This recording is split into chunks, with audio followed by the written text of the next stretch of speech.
Petrol और diesel को लेकर जो विवाद है, किसी भी देश के विकास का पैमाना उसकी ऊर्जा होती है। ऊर्जा की खपत बताती है कि वह देश कितना विकासशील है या विकसित है। भारत दुनिया का सबसे बड़ा तेल आयातक देश है। इसका सीधा प्रभाव डीजल पेट्रोल के दाम का सीधा प्रभाव किसी भी देश के अर्थव्यवस्था पर पड़ता है। आज़ादी के समय से लेकर मोदी जी के पीएम बनने के पहले तक ऐसा प्रावधान रहा है। यह भी स्पष्ट कर दूं कि भारत दुनिया का सबसे बड़ा तेल उत्पादक देश है। साथ ही साथ यह भी स्पष्ट कर दूं कि तेल के मूल्य का निर्धारण ओपेक संस्था द्वारा होता है। यह खाड़ी के देशों का एक संगठन है जो डीजल पेट्रोल के दाम का निर्धारण करता है। कांग्रेस की सरकारों में ऐसा रहा है कि जब जब डीजल पेट्रोल का दाम बढ़ा है, दाम बढ़ाया गया, लेकिन जब जब दाम कम हुआ उसी देशियों में डीजल पेट्रोल का दाम करके इसने जनता को लाभ दिया। लेकिन मोदी जी की सरकार जब से है, यह स्पष्ट कर दूं कि अंतर्राष्ट्रीय स्तर पर डीजल पेट्रोल का दाम बहुत घट गया है। जब अंतर्राष्ट्रीय स्तर पर डीजल पेट्रोल का दाम घट गया है तो भारत की जनता को भी लाभ मिलना चाहिए। और यह भी स्पष्ट कर दूं कि जब डीजल पेट्रोल का दाम बढ़ जाएगा बाबू, तब महंगाई स्वतः बढ़ जाएगी। कच्चा तेल 30 रुपये लीटर, अभी इतना महंगा। देखिए,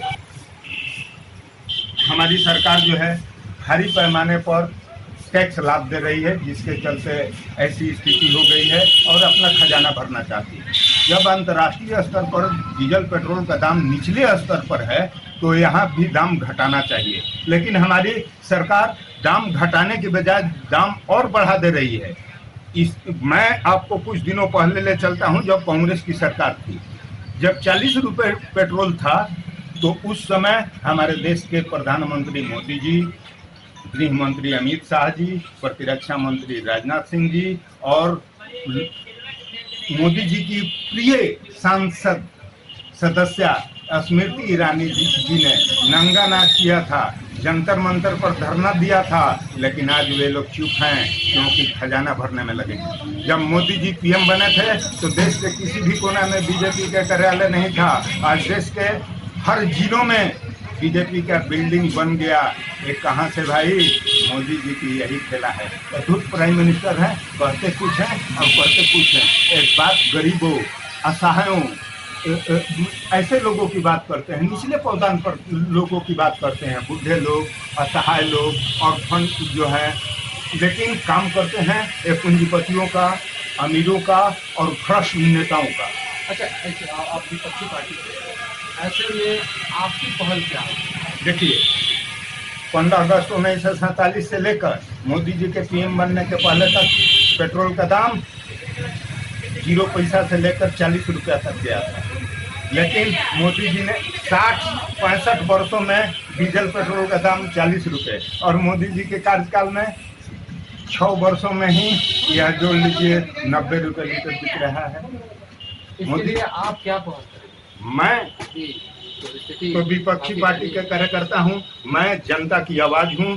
मैं जनता की तरफ से आवाज देता हूं कि जब अंतर्राष्ट्रीय स्तर पर मूल्य का दाम कम हो गया तो आप भी कम करके देश की जनता को फायदा दीजिए, नहीं तो कुर्सी खाली कीजिए, क्योंकि सरकार का निर्माण होता है जनता की सुविधा से। ये तो नहीं आपकी मांग, आगे आप क्या करेंगे? इसके जब सरकार नहीं सुनेगी तो पग पग पर आंदोलन खड़ा किया जाएगा, सरकार को बैकफुट पर लाया जाएगा ताकि वो दाम कम करे और जनता को लाभ। मोदी की पुरानी नीति है जो तय किया वो बैकफुट पर नहीं गया, जैसे कि डिमोनेटाइजेशन मनी की बात या जो भी निर्णय लिया गया वो सटीक तौर पर रहा। जीएसटी लागू करना था, पेट्रोल इनकी जिदपन है, इनकी मूर्खता है कि अपोजिशन की बात नहीं मानते।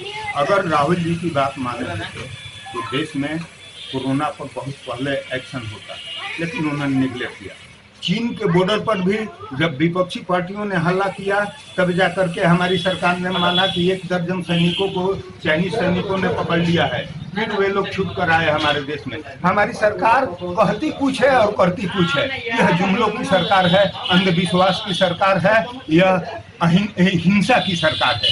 इसके कई उदाहरण हैं। ये लोग जनता को बेवकूफ बना करके पावर ले दिए हैं, लेकिन जनता के हितों से इन लोगों का कोई लेना इस बार विधानसभा चुनाव होने वाला बिहार में, अब तो जनता का रुझान बहुत जल्द देखने को मिलेगा बिहार में साफ। मैं यही कहूँगा, जनता ने जो कोरोना को लेकर के दिक्कत सहा, जो चीन के बॉर्डर पर देख रही है, चीन हमारे फिंगर पॉइंट 8 से बढ़ करके अब चला है फिंगर पॉइंट 4 तक। लेकिन सर्वदलीय मीटिंग में हमारे प्राइम मिनिस्टर जी क्या कहते हैं कि चीन 1 इंच भी जमीन पर घुसपैठ नहीं किया है। जब 1 इंच भी जमीन पर घुसपैठ नहीं किया है तो क्या फिंगर पॉइंट 4 से लेकर के 8 तक हमारी सेना गश्ती कर रही है?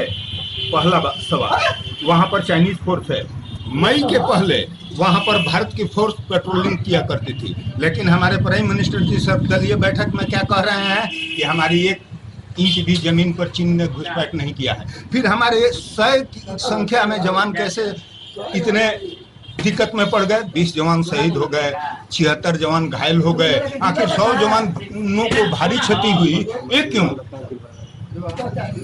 अच्छा, खबर मिल रही है कि आज लद्दाख जाने का, देखिए, जिस दिन ये सत्ता पकड़े थे उस दिन ही, उसके पहले भारत दुनिया की 4थी ताकतवर सेना बन चुकी थी।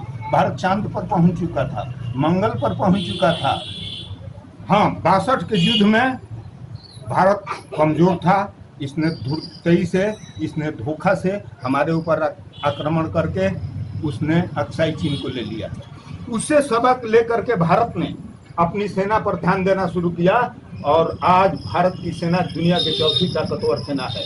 जब आप कुछ दिनों पहले संसद में यह बात मेजे थपथपा करके कहा था कि अक्साई चीन हमारा है, पीओके हमारा है, लेकर रहेंगे। पीओके पाकिस्तान के कब्जे में है, अक्साई चीन चीन के कब्जे में है। आपने बयान तो दिया, लेकिन इस संदर्भ में कोई ठोस कार्रवाई नहीं किया, जिसका दुष्परिणाम हुआ कि हमारे दोनों पड़ोसी शत्रु राष्ट्र चीन और पाकिस्तान आपस में गठजोड़ करके, गठजोड़ ही नहीं, नेपाल को भी भड़का करके भारत के विरुद्ध 3 मोर्चों पर 3 फ्रंटों पर मोर्चा खोल दिया। और हमारी सरकार आज भी क्या कहती है कि चीन 1 इंच भी जमीन पर घुसपैठ नहीं किया है।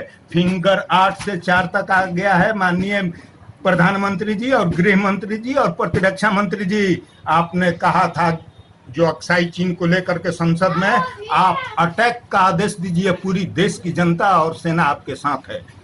अगर नहीं ऐसा करते हैं तो चीन और भारत को तंग करेगा। ये देश के लिए बहुत बड़ा दुखदायी होगा। भारत की जनता हर स्तर पर, भारत की सेना हर स्तर पर जय जय चाहती है। अब ये आपके ऊपर निर्भर करता है, आप अपना 56 इंच दिखाएं, अपनी लाल आंखें दिखाएं, नहीं तो कुर्सी खाली करें। मैं कृष्णकांत तिवारी, कांग्रेस कार्यकर्ता, सह संयोजक प्रमंडल बनाओ मोर्चा हरा भोजपुर। आपने पूरी बात समझ चुके होंगे, देखें कि देश की परिस्थिति क्या है और किस अभी विडंबना में गुजर रही है। इस बात का विश्लेषण करते हुए कृष्णकांत तिवारी जी हमारे साथ मौजूद थे। आगे ऐसी ही खबरों के साथ मिलते रहेंगे, ऐसे ही आपको लोगों के साथ खास मुलाकातें दिलाते रहेंगे। तब तक के लिए मुझे और मेरी पूरी टीम को दीजिए इजाज़त। नमस्कार। चैनल को सब्सक्राइब